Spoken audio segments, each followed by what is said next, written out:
Ini kita kakanda harus saja jawabnya. Juga dihormati para ustazah serta ibu-ibu hadirat rahimakumullah.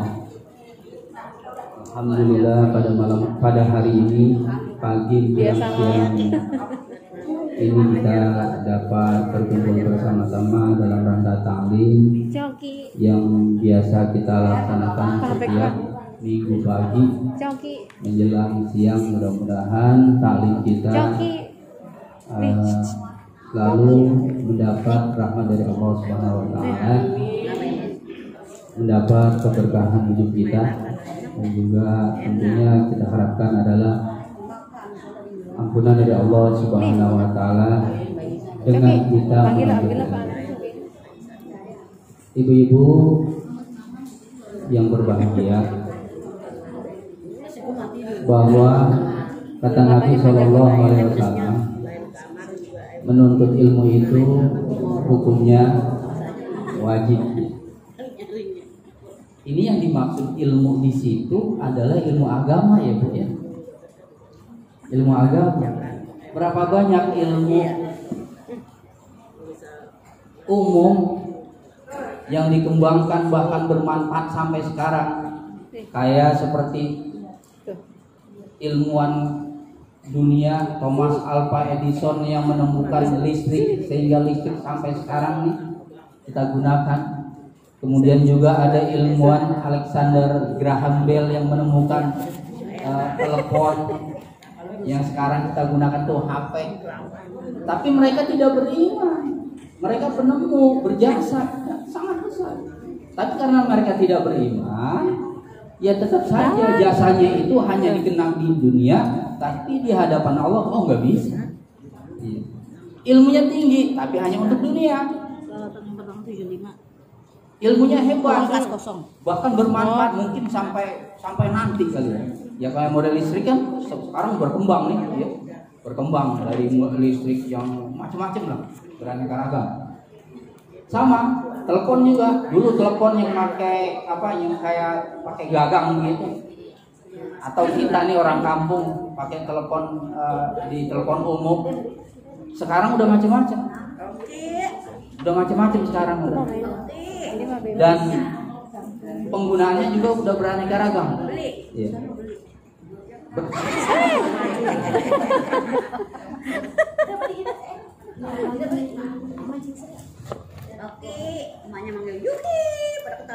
Penggunaannya juga beraneka ragam tuh. Sekarang udah banyak aplikasi WA segala macam kita gunakan. Jasa, sangat berjasa. Tapi di hadapan Allah enggak. Ilmu, jadi ilmu yang dimaksud itu adalah ilmu agama. Ilmu agama. Ilmu dunia kita kejar, agamanya nol, ya udah nggak ada apa-apanya. Ya. Banyak kok orang-orang kafir menjadi ilmuwan, ilmunya tinggi, enggak salat, enggak puasa, enggak apa. Ya. Akhirnya apa? Ilmu yang tinggi begitu sia-sia, percuma. Nah, oleh karena itu menuntut ilmu agama itu wajib, sehingga di dalam kitab Tanbihul Qaul dikatakan Nabi sallallahu alaihi wasallam Ibnu Mas'ud. Ibnu Mas'ud itu namanya Abdullah bin Mas'ud. Yang disebut Ibnu itu tiga kalau nggak salah. Ibnu Umar, Ibnu Mas'ud, sama Ibnu Abbas. Itu tiga anak muda itu namanya Abdullah bin Mas'ud, Abdullah bin Umar, Abdullah bin apa? Abbas. Ada tiga, Ibnu Abbas, Ibnu Mas'ud, Ibnu Umar. Cuma Abdullah bin Abbas, Abdullah bin Umar, Abdullah bin Mas'ud itulah yang disebut Ibnu. Yang lain banyak. Abdullah bin Zaid kagak disebut Ibnu Zaid, tidak. Ya. Abdullah bin Zaid enggak disebut. Enggak. Tapi hanya tiga nih. Nama aslinya Abdullah bin Umar, nama aslinya Abdullah bin Abbas. Nah, ini yang beritakan dari Nabi kepada Abdullah bin Mas'ud. Kalau Nabi sallallahu alaihi wasallam Ibnu Mas'ud, ya Ibnu Mas'ud, wahai Ibnu Mas'ud, julu suka sa'atan fi majlisil ilmi la tamassu qalaman wala taktubu harfan khairun min itki alfi raqabatin. Kata Nabi SAW kepada Ibnu Mas'ud, wahai Ibnu Mas'ud, ini sahabat-sahabat kecil bu, ya, sahabat-sahabat kecil nih. Ibnu Mas'ud itu Abdullah bin Mas'ud, sahabat kecil, artinya dia masih anak muda. Abdullah bin Abbas juga anak muda, kenakannya Nabi, sepupuannya Nabi, anak-anak muda tuh. Abdullah bin Umar juga sama, anak Sayyidina Umar, itu anak-anak muda. Ya Ibnu Mas'ud, wahai Ibnu Mas'ud, julu suka saatan, duduk kamu sesaat. Sesaat itu berapa sih? Ya bisa 1 jam, bisa ada yang 2 jam, bisa kurang dari itu, bisa kurang dari 2 jam. Sesaat itu artinya sepengajian itu ya, mulainya ya siapa aja yang datang duluan, itu kategorinya saat. Ada ibu-ibu tadi datang, misalnya dari jam 9:30 udah datang, ya sampai sekarang atau sampai kita bubar pengajian disebutnya sesaat. Saya baru nyampe, ya sesaat, walaupun cuman misalnya 5 menit atau 10 menit, sesaat. Ada yang dari pagi, misalnya dari jam 9 sampai setengah 12, berapa jam tuh? 9, 10, 11, setengah 12, 2 jam setengah, kategorinya adalah sesaat. Duduk kamu sesaat di dalam majelis ta'lim, di dalam majelis ilmu, di dalam menuntut ilmu, khairun, itu jauh lebih baik. Lebih baik dari apa? Di al-firaqobatin, daripada membebaskan 1000 budak. 1000 budak, kalau budak sekarang udah nggak ada perbudakan. Saya pernah bertanya sama Babak, Mbak, kalau sekarang perbudakan masih ada nggak sih? Kata Babak, seiring dengan merdekanya negara orang tersebut, maka dia sudah merdeka, sudah nggak ada lagi perbudakan. Indonesia merdeka kapan? Besok 17 Agustus. Berarti kita udah merdeka nih dari semenjak tahun 1945. Itu kita udah merdeka, berarti udah nggak ada perbudakan, nggak ada. Ya. Di zaman Nabi masih ada perbudakan. Siapa budak yang terkenal, yang fenomenal, yang sampai akhirnya dia menjadi tukang azan? Itu Bilal. Ya. Bilal itu budak yang kebetulan dari Afrika, kulitnya rada berwarna, ya, karena memang dia teguh mempertahankan keimanannya, akhirnya dia dibebaskan oleh Sayyidina Abu Bakar, dibeli itu, bebas, udah bebas. Setelah dia bebas, ya dia belajar sama Rasulullah, belajar agama. Katanya suaranya paling bagus di antara sahabat-sahabat yang lain. Sebenarnya memang iya bagus, tetapi ada sedikit agak-agak cedal atau apa ya. Bagus-bagus banget bang enggak? Ya. Bagus-bagus banget bang enggak? Bagus tapi tidak terlalu bagus banget.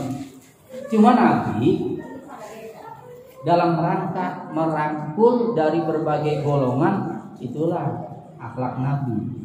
Dan Bilal kulitnya berwarna, dia orang Afrika, tujuannya supaya orang Afrika juga ngikut atau banyak yang menjadi kaum muslimin. Begitu ketika Futuh Makkah, lihat Nabi mengatakan siapa yang ada di dalam rumah pokoknya aman, ya.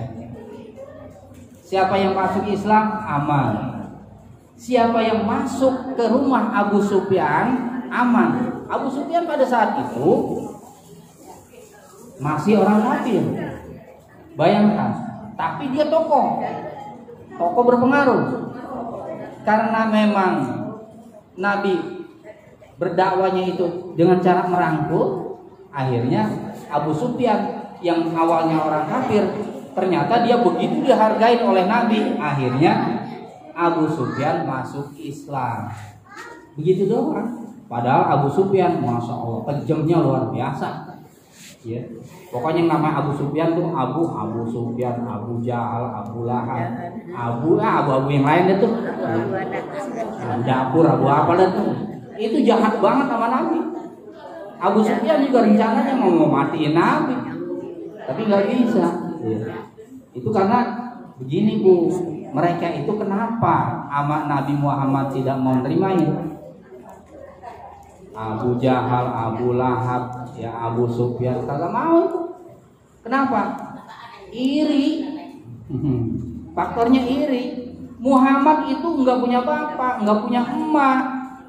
Dia diasuh oleh Abu Thalib. Yang Abu Thalib anaknya aja udah 12. Termasuk sedikit tuh, 12. Biangnya nggak disebutin berapa biang. Ya, berapa biang? Karena orang Arab apalagi sebelum zaman Islam ya, itu rata-rata punya bini nggak ada yang satu, banyak apalagi nabi yang bujangan cuma Nabi Isa doang ya. Nabi Isa itu bujangan itu sampai diangkat ke langit, dia nggak nikah dia. Nabi yang lain mah bininya banyak ya, kecuali Nabi Adam cuma satu, Siti Hawa, yang nggak ada lagi orang siapa dia. Iya udah nggak ada lagi, yang Siti Hawa doang. Nabi Daud bini aja ada 100. Masya Allah banyak banget. Gimana? Nabi Sulaiman 1000. Bininya 1000 ya. Saya ngenalin bocah aja juga yang 50 orang. Siapa sih lu? Agak kenal. Ya, dia mah Nabi, bukan ukuran kita. Ya. Saya kalau ngomong ke bapak-bapak tuh jelasin kayak gitu, Pak, dia mah Nabi. Lain. Kita mau orang biasa. Ada hak-hak istimewa Nabi yang tidak kita miliki, begitu. Kita meniru Nabi, bagus dalam ibadah. Tapi untuk sama dengan kayak Nabi, ibadah kita, jauh. Nabi makan kalau lagi sembahyang aja, sembahyang malam, kakinya sampai pada sakit, pada bengkak, pada merentet, gara-gara dirinya kelamaan. Lama diri jadi pada sakit, nggak ngeruin tuh Nabi kayak gitu. Karena apa? Saking enaknya ibadah. Kenapa? Karena emang Nabi ketika sholat itulah disebut dengan qurratu aini, penyejuk mataku itu adalah ketika aku melaksanakan sholat tuh Nabi. Nah, kalau kita nih suami ibu atau kita sendiri, pernah nggak kita sholat kaki kita pada sakit? Iya, saking lamanya diri. Nggak usah kayak gitu, terawih aja, terawih. Lamaan dikit imam kita ngomel mulu. Bener nggak?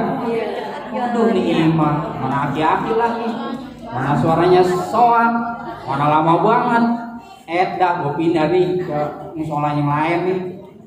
Kan bisa kayak gitu. Anak-anak muda, apalagi anak-anak muda itu milih. Zaman saya masih kecil, itu milih tuh. Kalau di sini kan Bapak emang dari zaman 8 tahun nih emang terawih emang dari masjid. Orang banyak dari Kulon nih, itu kemari semua di majelis.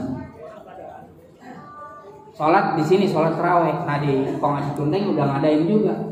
Itu anak-anak yang muda tuh, yang muda-muda, yang sepandar-pandar saya. Kalau saya makan terawihnya emang dari masih kecil, kagak pernah kemana-mana, emang di majelis terus sampai sekarang. Itu ngomong, wah terawih katanya di sono enak gak sih? Waktu itu imamnya ya nggak ngaji Rasid ya Baba sono. Ya padahal mah bedanya cuma 3 menit 4 menit. Kali bedanya sejam enggak, 4 menit doang. Katanya di sono basik. Gimana? Dia lagi pun temu basik banget, cepet banget. Lah kalau di sini kan imamnya ngaji Rasid kan ahli qiraah. Bacaan-bacaannya pas semuanya. Bacaannya cakep lagi, suaranya cakep. Baba juga sama. Kayak gitu, Ngaji Syukur juga sama. Itu orangnya ahli semua, ya. Makanya banyak yang pada dari Kulon ya, mari semua sholat. Itu kita mau terawih aja milih jadwal imam. Biasanya yang rada leret nih, buat anda intinya, wah sama nih, lama ini mah. Kisik-kisik, kok mau sembahyang di masjid. Imamnya siapa? Haji Anu. Oh, enggak ada. Gue pilih aja nih ini. Enggak. Lama banget ya. Lama banget katanya. Milih. Ya ampun. Kita mau ibadah aja pakai main pilih-pilih begitu ya. Kita mau ibadah aja, kita mau apa namanya perhitungan ya, punya perhitungan waktu.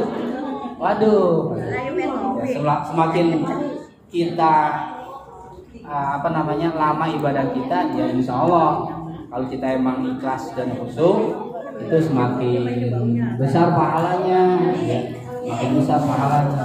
Ngaji pun sama, ya, thalabul ilmu pun sama. Semakin awal kita datang semakin besar pahala yang kita peroleh, ya. Cuman kalau saya mau ngaji nggak pernah lama-lama tuh. Saya ngaji semalam aja, malam minggu paling setengah jam lebih. Ntar nih malam Senin paling setengah jam lebih. Paling 40 menit udah beres. Malam Jumat juga sama. Saya di malam Jumat paling 40 menit udah beres. Enggak lama-lama. Di Joglo juga sama. 40 menit. Saya hitungin, makanya saya mau bawa jam atau HP. Wah, udah 40 menit stop dah. Kenapa? Capek saya ngomong. Apalagi kalau malam. Lah enak banget bawa bapak mah. Baru senderan begini, kadang-kadang ada yang pada tidur. Masa saya suruh ngoceh dewek? Oh enggak, enak bener. Iya, saya ngomong capek, udah urat, udah sono kemarin geger-geger. Lah dia mah enak-enakan tidur gitu. Udah sekian. Udah sekian. Begitu sekian ya pada bangun dari semua. Udah rapi ya. Makanya nggak lama-lama. Lagian saya kalau lama-lama, saya bukan budak ilmu. Saya bukan budak ilmu saya masih cetek, masih sangat dangkal. Makanya udahlah, 40 menit udah. Bawa kan begitu. Bawa ngaji 40 menit. Enggak lebih, ya. Enggak lebih dari sejam, 40 menit udah selesai. Saya berkhotbah juga sama. Enggak perlu lama-lama. Ini khotbah kadang-kadang sampai setengah jam, ya Allah capek. Makanya jangan disebut mah kalau ada orang yang khotbah kelamaan teriak ya. Lama banget. Ya karena apa? Lah kan orang udah tua mau uzur, udah sakit sono kemari. Makanya kita nauin tuh, ya. Kita khotbahnya jangan lama-lama. 10 menit beres. Udah, ya. Dan saya kemarin di Atakwa tuh di hari Jumat dipesan sama Ustaz Abdullah ketuanya. Nanti katanya kalau jadi imam tolongnya baca kunut, ya. Khotbahnya jadi jangan lama-lama. Ya enggak, cuma 11 menit beres. Khotbah pertama, kedua beres sudah. Ya. Jadi enggak terlalu lama, kasihan yang udah tua. Lagian di hari Jumat itu banyak orang keperluan. Mungkin dia mau kerja lagi, mungkin dia mau makan, dia mau minum, atau dia pulang kerja belum sempat makan, belum sempat minum, perutnya keroncongan, dia paksain untuk ikut Jumat. Kasihan kalau kelamaan, ya. Makanya bentaran udah. Yang penting mah rukun syarat udah. Kan rukun khotbahnya dikit, Bu. Rukun khotbah Idul Fitri juga sama, Idul Adha juga sama rukunnya. Alhamdulillah 1. Kemudian Allahumma sholli ala sayyidina Muhammad 2. Ya ayyuhan nas taqullah 3. Baca ayat di antara 2 khotbah. Kita baca di khotbah yang pertama. Bismillahirrahmanirrahim. Qul huwallahu ahad, Allahu samad. Lam yalid wa lam yulad wa lam yakul lahu kufuwan ahad. Selesai. Khotbah pertama. Khotbah kedua sama. Alhamdulillah. Allahumma sholli ala sayyidina Muhammad. Ya ayyuhan nas taqullah. Allahumma ighfir lil muslimina wal muslimat wal mu'minina wal mu'minat al ahya'i minhum wal amwat. Rabbana atina fid dunya hasanah wa fil akhirati hasanah wa qina adzabannar. Selesai. Berapa menit? Cuma 2 menit. Itu rukunnya cuma 2 menit. Makanya kalau di Kulon waktu saya pesantren di sono, wah enak banget. Kalau kita sholat, khotbahnya Kiai Bustami itu cepat. Enggak apa 5 menit selesai. Makanya kalau khotbah udah naik ke mimbar, kita baru wudhu, siap-siap aja untuk ketinggalan. Siap-siap aja untuk ketinggalan. Karena ya udah emang rukun-rukunnya aja. Paling ada diselipkan beberapa hadis atau ada sebuah hadis yang memang terkait dengan keadaan gitu. Misalnya hadis tentang apa atau apa, itu kayak Ibu Suami begitu. Tapi untuk yang lain-lainnya kayak adiknya atau mantunya ya udah apa adanya. Rukun-rukunnya aja udah selesai. Cepat. Kita kembali ke ilmu nih, apa menuntut ilmu. Kata Nabi tuh kepada Ibnu Mas'ud, duduk kita sesaat itu lebih baik ya Duduk kita sesaat di dalam majelis taklim itu lebih baik daripada membebaskan 1000 budak. Padahal kita cuma dengerin doang, kagak megang pulpen, kagak nulis huruf. Kan kalau ngaji mah mestinya megang pulpen, megang buku, catat gitu. Kalau ngaji mah begitu harusnya. Makanya kalau Ustaz Dasuki mah pokoknya lu pegang aja tuh kitab. Lu pegang aja, gua baca, lu kebet. Lu delengin, lu bisa baca kayak kaget. Pokoknya lu baca. Lu kebet aja. Ini halaman berapa? Halaman 20. Ikutin halaman 20. Lu nggak bisa baca, ya udah pokoknya liatin aja udah. Kita nanti buat sanksi kitabnya. Ya. Makanya dia mah murid-muridnya semuanya juga pada megang kitab. Kalau di saya mah bandel banget, saya suruh, ayo kitab ini, nggak pada mau. Ya. Dulu saya ngusulkan di malam Rebo. Bagaimana nih kalau kitabnya kecil ya kayak Batul Farid. Itu kan tipis kitabnya, murah ya. Paling berapa duit? Enggak sampai 5.000 atau enggak sampai 10.000 lah, kecil kan. Biar megang gitu semuanya. Pada Oga ya. Pada Oga udah tua katanya udah kagak idek, enggak bisa baca. Ini tujuannya bukannya idek atau enggak idek. Soal itu mah saya juga enggak idek, Bu. Iya, saya juga enggak idek. Sebagai saksi. Kita bawa pulpen dah, tulis tuh nama kita di atas. Namanya Haji Markona, tulis aja. Oh, ini kita punya Haji Markona ya? Mana orangnya? Gitu. Ya udah tulis aja begitu. Ya kalau emang kita nggak paham nih, oh alhamdulillah segala puji bagi Allah, nah tulis di rumah gitu.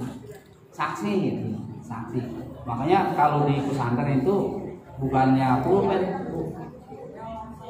mangsi, pakai mangsi yang betul gitu. Iya. Itunya pakai inian pisang tuh. Pisang kan arti pisang tuh kalau yang berbuah ada yang serabutnya itu dikuntal-kuntal. Kalau saya mah nggak berabe, benang aja. Benang. Saya mah benang aja udah. Benang saya beli, saya kuntal-kuntal, taruh tempat mangsi. Tempat mangsinya main cakep-cakepan karena dari Kuningan. Ya. Taruh di situ, taruhin tinta Cina. Ya, sebenarnya tinta Cina, emang bacanya huruf Cina itu. Dikerik dulu atau yang udah cair. Kalau emang terlalu kering ditambahin air, udah diketul. Setiap kali mau itu tulis. Ya bagus tulisan, cakep ininya apa namanya, tintanya bagus, kualitasnya puluhan tahun kagak bakal hilang, cakep ya. Cuma begitu, lama-lama ini bau tengik. Ya bau tengik. Makanya kalau di pesantren itu ada bau tinta Cina ya emang bau tengik, cuma udah biasa ya. Udah biasa. Pegang pulpen, tulis tuh ya. Buku ya pegang aja buku apaan kek. Kali buku tagihan hubungan kali enggak apa-apa. Aja.